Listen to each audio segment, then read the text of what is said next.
Ladies and gentlemen, a very good morning to you, and it's an absolute pleasure to be here today at North Shipping. Thank you very much for the invitation to be able to talk to you. Thomas, thank you very much. That was really quite inspiring. BHP Billiton, as the largest, at most times, charter in the world, has an important role to play as a catalyst for change. The theme here is that we have heterogeneous, complex issues that need to be solved. This cannot be done in the traditional way, where we want absolute control and we want the monetary toll gate in our sights. This has to be done in a different way. That different way is to use our ecosystem, and we think that is the catalyst for change that we need to evolve with.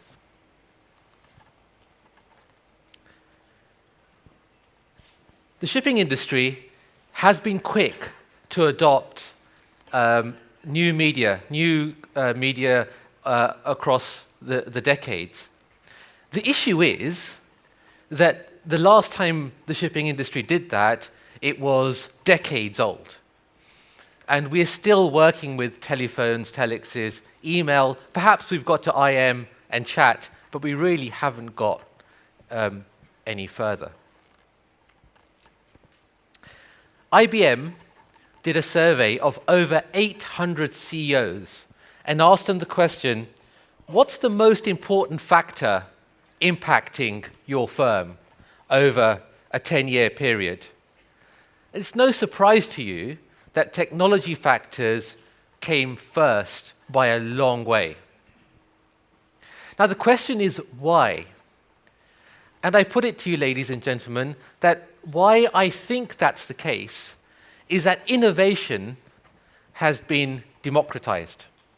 What do I mean by that? And Tony talked about this earlier. In the year 2000, it cost, on average, $5 million for a startup to get going.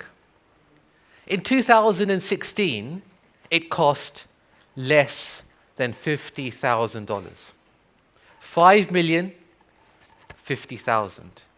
So with innovation having been democratized and the barriers of entry have been truly dropped, we live in a world where we have to look over our shoulders. It's not going to be us, it's going to be somebody else who comes through and says, this is an industry that really needs change, and we'll all stand there looking to see what happened.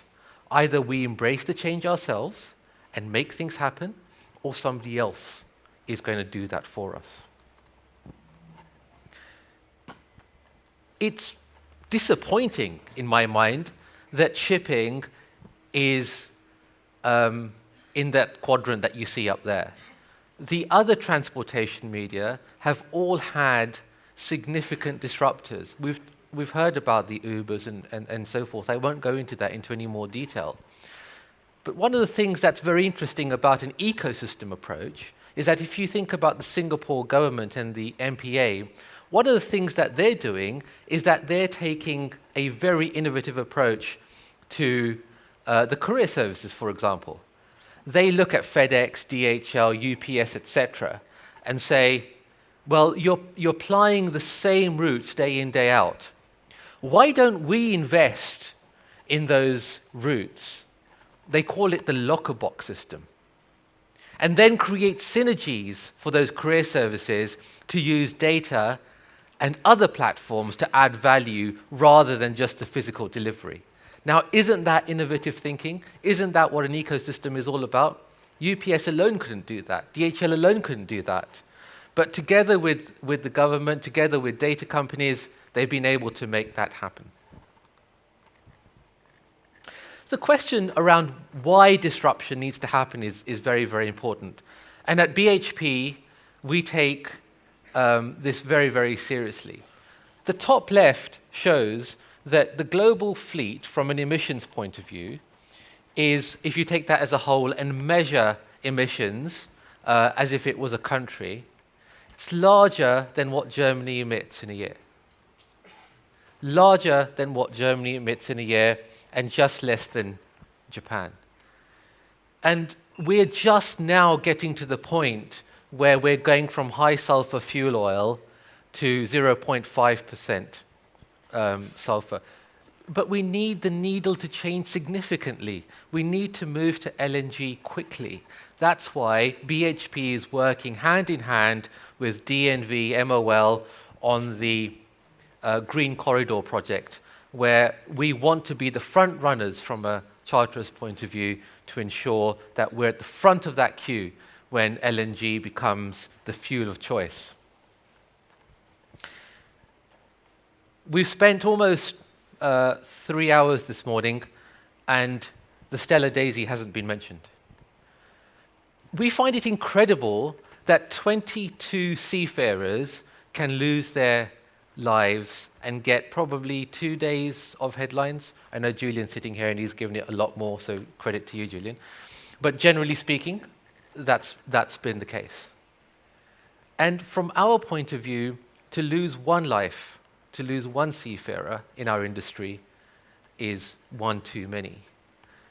What are we doing about that as an industry, as a cohort, to make sure that we don't lose lives?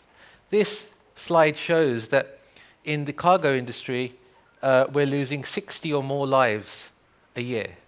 And we think those are avoidable. Some of those are suicide-driven, some of those are accident-driven, etc. But it's not acceptable for us to look at that and say, it happens, it's this industry, it's been like that for a number of decades, we'll get that down to 55. No, it's not acceptable.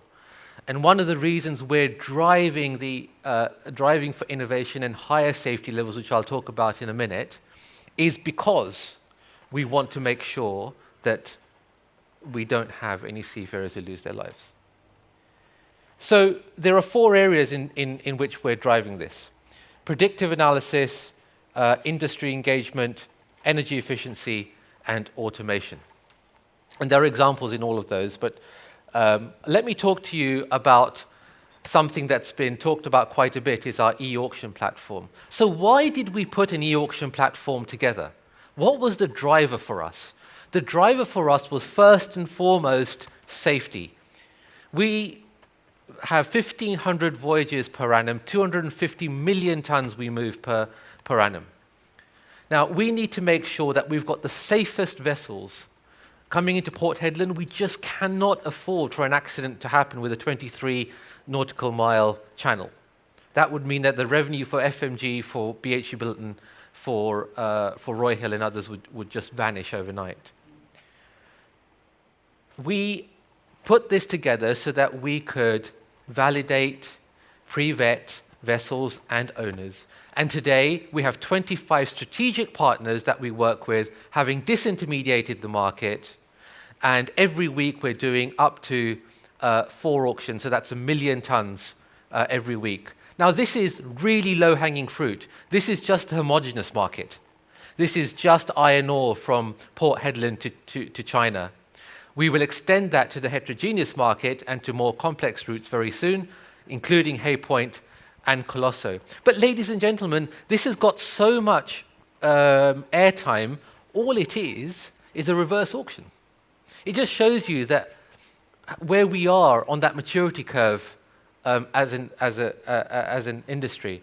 On the right-hand side, you see there that we get up to 150 bids every half an hour for each vessel. It also drives efficiency for us, and we get the best cost outcome. We get safety, we get cost, and we get efficiency all in one. The next step, the next evolution of this is the pre-trade, at-trade, post-trade platform. The shipping industry, especially the bulk industry, lives in a very fragmented way in terms of how systems are run.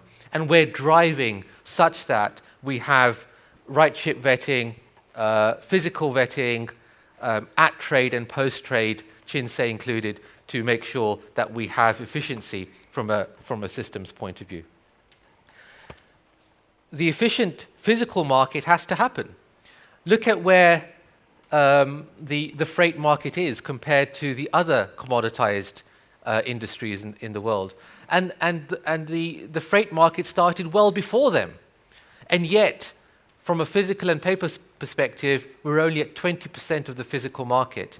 And that just isn't good enough. We need to see intraday pricing. We need to see prices settled in Singapore. And we need to see the market extended past brokers for prices to be submitted. And that needs to happen as soon as possible. And we're driving that with the SGX and the Baltic. Finally, let me leave you with this thought. Many of you will have seen that slide before. That's called the Amazon Dash. So your washing powder or whatever else is running low. It's next to your dishwasher. You press it, and it appears.